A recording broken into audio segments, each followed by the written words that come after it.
അപ്പോൾ ഇത് MTTR കണ്ടുപിടിക്കാനുള്ള ഒരു പ്രോബ്ലമാണ്. അപ്പോൾ ഇതിലവർ ക്വസ്റ്റിന് തന്നിരിക്കുന്നത് ഒരു സിസ്റ്റം ഉണ്ട്. സിസ്റ്റത്തിന് 3 കോമ്പണൻസ് ഉണ്ട്. പവർ സപ്ലൈ ഉണ്ട്, ആംപ്ലിഫയർ ഉണ്ട്, ട്യൂണർ ഉണ്ട്. ഓരോന്നിനും ഓരോ ഗിവൺ ഫെയിലിയർ റേറ്റ് ഉണ്ട്, ലാംഡ ഐ ഉണ്ട്. അതുപോലെ തന്നെ അത് റിപ്പയർ ചെയ്യാനുള്ള MTTR അവർ തന്നിട്ടുണ്ട്.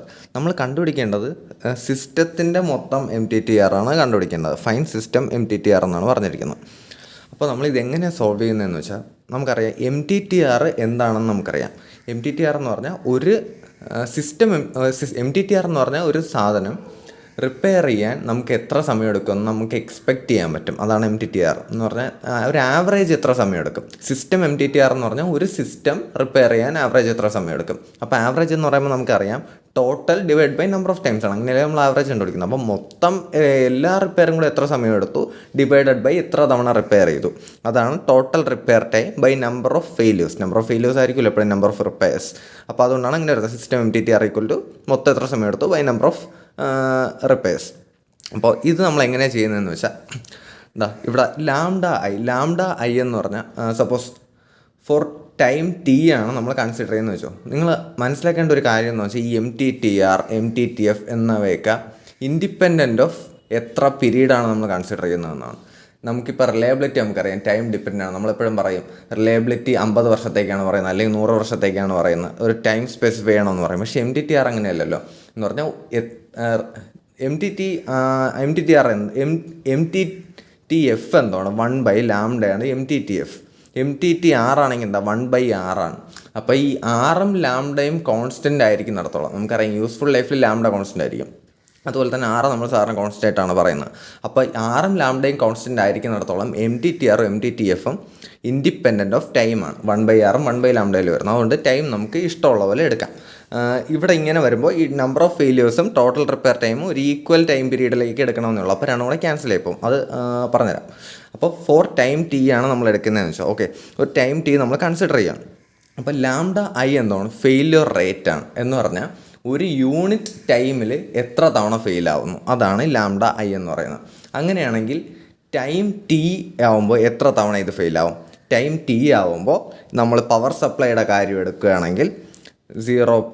അല്ലെങ്കിൽ വേണം നമുക്ക് ജനറലായിട്ട് എഴുതാം. ഫെയിലിയർ റേറ്റ് ലാംഡ എന്ന് പറഞ്ഞാൽ യൂണിറ്റ് ടൈമിൽ എത്ര തവണ ഫെയിലാവുന്നു അല്ലേ.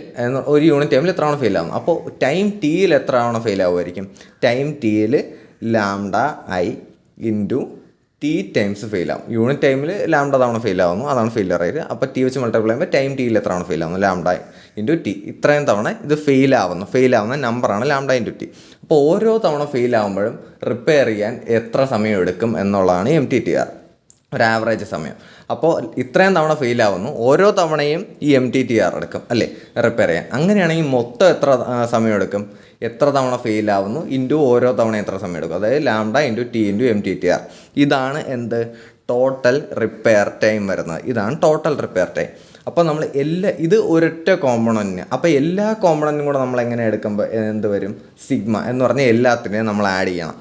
പവർ സപ്ലൈയുടെ അത് ഇങ്ങനെ എടുക്കണം, ആംപ്ലിഫയറിൻ്റെ ഇങ്ങനെ എടുക്കണം, ട്യൂണറിൻ്റെ ഇങ്ങനെ എടുക്കണം, എന്നിട്ട് നമ്മൾ ആഡ് ചെയ്യണം. അപ്പോൾ ഇങ്ങനെ കിട്ടും. ഇനി നമുക്ക് ന്യൂമറേറ്ററായി ഇനി ഡിവൈഡ് ചെയ്യാം. ഡിവൈഡ് ചെയ്തിട്ട് എന്താ താഴെ വരുന്നത് എന്താ നമ്പർ ഓഫ് ഫെയിലിയേഴ്സാണ് വരുന്നത്. അപ്പം നമ്പർ ഓഫ് ഫെയിലിയേഴ്സ് എന്തായിരിക്കും നമുക്ക് ലാംഡ എന്താ ഫെയിലിയർ റേറ്റ്. ലാംഡ എന്ന് പറഞ്ഞാൽ യൂണിറ്റ് ടൈമിൽ എത്ര തവണ ഫെയിലാവുന്നു. ഇനി നമുക്ക് എത്ര സമയമുണ്ട് ടി സമയമുണ്ട്. അപ്പോൾ എത്ര തവണ ഫെയിലായി കാണും ലാംഡ ഐ ഇൻറ്റു ടി. ഇവിടെ എന്ത് വരും സിഗ്മ വരും. ഇനി നമുക്കിതിൽ ഈ രണ്ട് ലൈൻ ടി സെയിം അല്ലേ. ഇതും നമ്മൾ കൺസിഡർ ചെയ്യുന്ന ഒരു പീരീഡാണ്, ഇതും നമ്മൾ കൺസിഡർ ചെയ്യുന്ന ഒരു പീരീഡാണ്.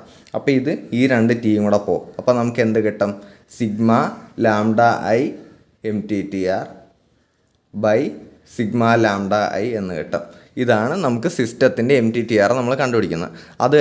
അത് തന്നെയാണ് നമ്മൾ ഇവിടെയും ചെയ്തിരിക്കുന്നത്. അപ്പോൾ ഓരോന്നിൻ്റെയും സിഗ്മ ലാംഡ ഐ MTTR ആണ് നമ്മൾ ചെയ്തിരിക്കുന്നത്. നമുക്ക് പവർ സപ്ലൈ എടുത്താൽ ഇവിടുത്തെ ലാംഡ ഐ ഇത് തന്നിട്ടുണ്ട്, MTTR തന്നിട്ടുണ്ട്. നമ്മൾ മൾട്ടിപ്ലൈ ചെയ്ത് ഇങ്ങനെ എഴുതി. ഇത് റിപ്പയർ ചെയ്യാനുള്ള യൂണിറ്റ് ടൈമിൽ എന്ന് പറഞ്ഞാൽ യൂണിറ്റ് ടൈം എന്ന് പറഞ്ഞാൽ ടൈം ക്യാൻസൽ ആയിപ്പോയുണ്ട്. നമ്മൾ ടൈം 1 ആയിട്ട് എടുത്തു, കാര്യം ടൈം ക്യാൻസൽ ആയിപ്പോയല്ലോ. അപ്പോൾ per unit time taken for repair power സപ്ലൈയുടെ ആണെങ്കിൽ ഇത് രണ്ടും കൂടെ മൾട്ടിപ്ലൈ ചെയ്യുമ്പോൾ ഇങ്ങനെ വന്നു. ആംപ്ലിഫയറിൻ്റെ ആണെങ്കിൽ അതിന് കറസ്പോണ്ടിങ് ആയിട്ടുള്ളത് നമ്മൾ മൾട്ടിപ്ലൈ ചെയ്തു. എത്ര 0.00130യും 3.7 നമ്മൾ മൾട്ടിപ്ലൈ ചെയ്തപ്പോൾ അവിടെ കിട്ടി. അത് ആംപ്ലിഫയർ റിപ്പയർ ചെയ്യാൻ എടുക്കുന്ന മൊത്തം സമയം. അതുപോലെ ട്യൂണർ റിപ്പയർ എടുക്കാനുള്ള മൊത്തം സമയം. ഒരു ഫെയിലിയറിനല്ല, ഒരു യൂണിറ്റ് ടൈമിലത്തേക്ക് എത്ര തവണ ഫെയിലാവും, ലാംഡായി തവണ ഫെയിലാവും. അപ്പോൾ അത് ഓരോ തവണ ഫെയിലാകുമ്പോൾ റിപ്പയർ ചെയ്തെടുക്കാനുള്ള യൂണിറ്റ് സമയം അത് നമ്മൾ എഴുതിയിട്ട് ഓരോന്നിൻ്റെയും മൊത്തം റിപ്പയർ ചെയ്തെടുക്കാനുള്ള സമയം എഴുതിയല്ലോ. അപ്പോൾ ഇതെല്ലാം കൂടെ ആഡ് ചെയ്യുമ്പോൾ എല്ലാ കോമ്പണൻറ്റും കൂടെ റിപ്പയർ ചെയ്യാൻ നമ്മൾ എത്ര സമയം എടുക്കും അത് നമുക്ക് കിട്ടി. അതാണ് ഈ 5.92 × 10⁻³ ഇത് മൂന്നും കൂടെ ആഡ് ചെയ്യുമ്പോൾ നമുക്കിത് കിട്ടി. അത് കഴിഞ്ഞ് നമ്മളിത് ഇവിടെ നോക്കിയ പോലെ സിഗ്മ ലാംഡ ഐ എല്ലാത്തിൻ്റെയും ലാംഡ ഐ നമ്മൾ ആഡ് ചെയ്തു. എല്ലാത്തിൻ്റെയും ലാംഡ ഐ ആഡ് ചെയ്തപ്പോൾ ഇങ്ങനെ കിട്ടി. അതിൻ്റെ രണ്ടിൻ്റെയും നമ്മൾ റേഷ്യോ എടുത്തു. ഇതുപോലെ ഇവിടെ റേഷ്യോ എടുത്തു. അപ്പോൾ നമുക്കൊരു 3.35 എന്നൊരു ആൻസർ കിട്ടി. അതാണ് സിസ്റ്റം MTTR.